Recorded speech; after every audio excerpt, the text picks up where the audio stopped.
मसीह संदेश सुनने वाले सभी मेरे प्रिय भाई बहनों को यीशु नमस्कार। आज का वचन मरकुस रचित सुसमाचार उसका 5 अध्याय 18 से 20 पद। जब वह नाव पर चढ़ने लगा तो वह जिसमें पहले दुष्ट आत्मा थी उससे विनती करने लगा, मुझे अपने साथ रहने दे। परंतु उसने उसे आज्ञा ना दी और उससे कहा, अपने घर जाकर अपने लोगों को बता कि तुझ पर दया करके प्रभु ने तेरे लिए कैसे बड़े काम किए हैं। मेरे प्रियो, आज का वचन बताती है कि जब यीशु नाव पर चढ़ने लगा तो वह मनुष्य जिसमें पहले दुष्ट आत्माएं थी प्रभु यीशु से विनती करने लगा कि मुझे अपने साथ रहने दे। मेरे प्रियो, वचन बताती है कि जिसमें पहले दुष्ट आत्मा थी अर्थात अब उसमें दुष्ट आत्माएं नहीं हैं, वह स्वस्थ हो चुका है। मेरे प्रियो, इस व्यक्ति के बारे में वचन बताती है कि यह व्यक्ति पहले अशुद्ध आत्मा से पीड़ित था। वह कब्रों में रहता था, सलाखों से भी कोई उसे बांध नहीं सकता था क्योंकि वह सलाखों और बेड़ियों को भी तोड़ देता था। वह रात दिन कब्रों और पहाड़ों में चिल्लाता था और अपने को पत्थरों से घायल करता था। और एक दिन प्रभु यीशु से उसकी मुलाकात होती है और प्रभु यीशु की दया उस पर हुई और दुष्ट आत्माओं से उसने मुक्ति पाई। और जब वह ठीक हो गया तो वह कपड़े पहने और सचेत प्रभु यीशु के चरणों में शांत बैठ गया और लोग उसे देखकर आश्चर्य करने लगे। मेरे प्रियो, प्रभु ने उसके लिए कितना बड़ा काम किया कि वचन बताती है कि प्रभु यीशु से छुटकारा देने के लिए झील पार करके उसके पास आया था। उसे कब्र से उठाकर जीतों की जमीन में खड़ा किया, उसे बेड़ियों से मुक्ति दी। मेरे प्रियो, उस व्यक्ति के पास अपने प्रभु के लिए बड़ा धन्यवाद का विषय था। इसलिए जब प्रभु यीशु उसे छुटकारा देकर नाव पर चढ़कर जाने लगे तो वह व्यक्ति उससे विनती करने लगा कि मुझे अपने साथ रहने दे ताकि वह प्रभु की सेवा कर सके, अपना जीवन उसको सौंप सके। परंतु प्रभु यीशु ने उससे कहा, नहीं, तुम मेरे साथ नहीं आ सकते हो। लेकिन प्रभु ने उसे एक आज्ञा दी कि वह अपने घर जाकर अपने लोगों को बताए कि तुझ पर दया करके प्रभु ने तेरे लिए कैसे बड़े काम किए हैं।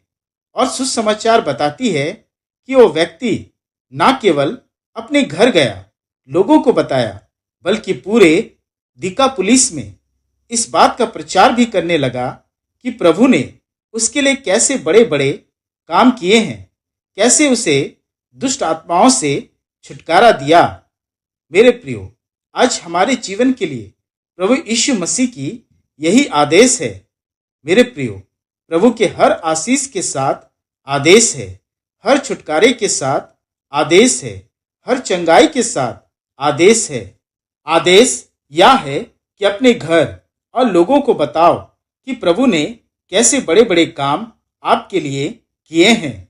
मेरे प्रियो, हम जानते हैं कि ज्ञान बांटने से बढ़ता है, प्रेम बांटने से बढ़ता है, शांति बांटने से बढ़ती है, उसी तरह विश्वास भी बांटने से बढ़ता है। मेरे प्रियो, आज कई मसीही जीवन स्थिर हो गई है, धीमी और उदासीन हो गई है। उनकी मसीही जीवन की शुरुआती वाली जोश खत्म हो गई है, उनका प्रेम ठंडा हो गया है और साथ ही उनकी आशीषों की प्रगति भी रुक सी गई है। और इसका बड़ा कारण यह है कि प्रभु ने जो उन्हें दिया था उसको उन्होंने बांटा नहीं या बांटना भूल गए हैं। मेरे प्रियो, हम कभी कभी सोचते हैं कि प्रभु जो कुछ हमारे लिए किया है, हमें दिया है या दे रहा है, सिर्फ हमारे लिए है, मेरे लिए है, और हम उसे किसी के साथ साझा नहीं करना चाहते हैं। मेरे प्रियो, प्रभु यीशु मसीह चाहते हैं कि हम उसकी कृपा भलाई का माध्यम बने। जो हमने पाया है, जो कृपा हम पर हुई है, उसे दूसरों को बताए। आज हमारे विश्वास को नहीं बांटने के कारण हमारी आशीषों की प्रगति रुक गई है। मेरे प्रियो, प्रभु ने जो हमें आशीषें दी है, धन दिया है, चंगाई दी है, खुशी दी है, उद्धार दिया है, हम पर दया बरसाई है, उसे जरूर बांटे, क्योंकि बांटने से विश्वास बढ़ता है और यह प्रभु की आज्ञा भी है, आदेश भी है। इसलिए प्रभु यीशु ने कहा, मत्ती रचित सुसमाचार 10 अध्याय 8 पद, तुमने सेत में पाया है, सेत में दो। परमेश्वर अपने वचन के द्वारा आप सबों को बहुतायत से आशीष दे। आमीन। आइए प्रार्थना करें।